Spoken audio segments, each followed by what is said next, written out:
দীর্ঘ বিতর্কের পর পদত্যাগ করলেন খালেদা জিয়ার দ্বন্দ্ব প্রদানের সেই বিচারক। সুপ্রিম কোর্টের হাইকোর্টে এই পদক্ষেপ চাঞ্চল্য সৃষ্টি করেছে।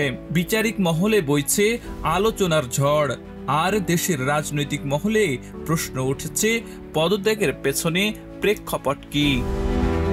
রোববার সুপ্রিম কোর্টের হাইকোর্ট বিভাগের বিচারপতি ডক্টর আখতারুজ্জামান প্রধান বিচারপতি ডক্টর সৈয়দ রেফাত আহমেদের কাছে পদত্যাগপত্র জমা দেন।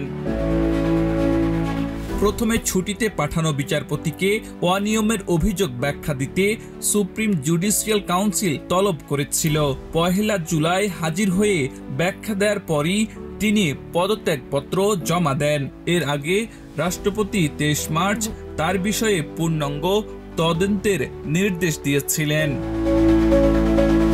2024 সালে 16 অক্টোবর দুর্নীতি ও সরকারের দোসর হিসেবে কাজ করার অভিযোগে প্রধান বিচারপতি 12 জন বিচারপতিকে ছুটিতে পাঠিয়ে বেঞ্চ না দেওয়ার সিদ্ধান্ত নেন। এদের মধ্যে অন্যতম ছিলেন ডক্টর আখতারুজ্জামান।